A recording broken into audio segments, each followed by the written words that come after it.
Buenas tardes. En esta oportunidad continuaremos desenvolviendo aspectos centrales del texto de Lucía Garay. Ella nos recordará que analizar en esta etapa, en este momento, es analizar instituciones en crisis. Aquí las crisis institucionales lo que develan, dirá la autora, es la exposición, por decirlo así, de la pérdida de una capacidad estructurante que han tenido las instituciones. Así nos recordará de que estas instituciones en las que nosotros transitamos son instituciones de existencia. Esto significa que lo central de las instituciones son los vínculos y las relaciones humanas. Ella dice, analizar es entrar en un campo de conflicto. Aquí, para ella, el papel del análisis es que justamente a partir de sus intervenciones y de sus investigaciones, de lo que se trata es de crear nuevas simbolizaciones, ¿sí? Una elaboración simbolizante, como decíamos en la primera parte. Aquí el análisis está totalmente imbricado al análisis de la dimensión del poder. ¿Por qué? Porque ella, en uno de los subtítulos que aparece en su texto, habla de el análisis y lo político, ¿sí? O sea que acá es ineludible, dice ella, el análisis de la dimensión política, de los vínculos de poder, de las jerarquizaciones. En otra puntuación nos va a recordar o va a ir clarificando o diferenciando lo que es el malestar, el conflicto y la crisis. ¿Por qué? Porque para ella el conflicto es un trasfondo permanente en las instituciones. Y ahí va a diferenciar lo que sería lo institucional de la instancia del sujeto. ¿En qué sentido? Ella dice que lo institucional aparece, digamos dicho, con múltiples designaciones. Lo institucional va a ser la institución, el establecimiento, el espacio, pero ella va a plantear de que lo institucional va a determinar una frontera bien precisa entre el adentro y el afuera, ¿sí? Muchas veces, a veces en broma y en serio, se dice, bueno, todos los problemas quedan fuera de la institución, como que si nosotros pudiésemos desdoblarnos en lo que somos en relación a nuestra tarea.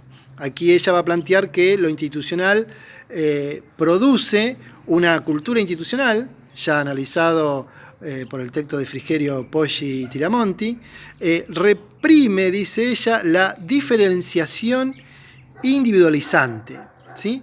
Esto es muy interesante porque acá, para la autora, lo institucional es la negación de la individuación, ¿sí? O sea que acá se podría pensar de que justamente, como en algunos prácticos hemos trabajado, o sea, ¿en qué sentido ustedes tuvieron que, encuadrarse, ¿sí?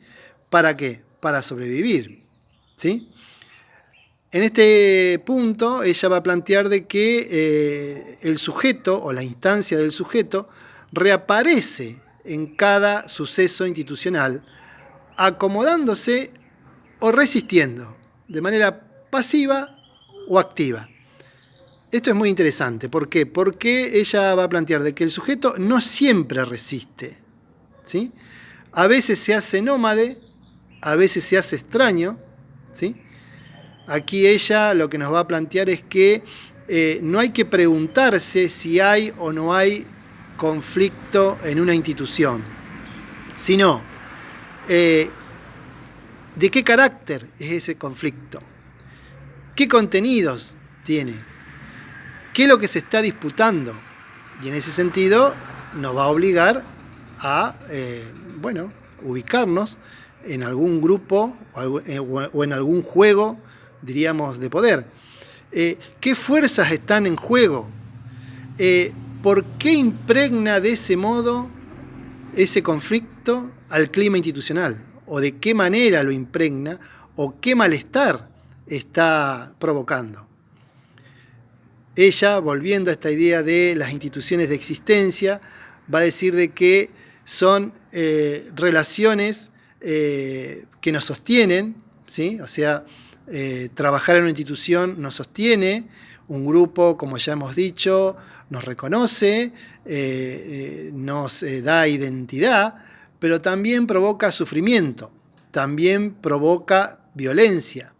De ahí es que en una de las puntuaciones va a caracterizar que de alguna manera justamente un modo de transitar la institución es sobreviviendo, y ella dice, es probable que aparezcan modos de queja, ¿sí?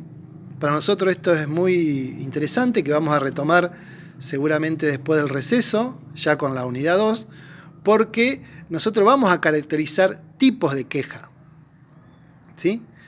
Ella y otras autoras van a decir de que hay una queja permanente, ¿sí? ¿Sí? Esa queja que no ayuda, que entra en una circular de sufrimiento, ¿sí? Y que en todo caso esa queja debe convertirse en otra cosa, ¿sí?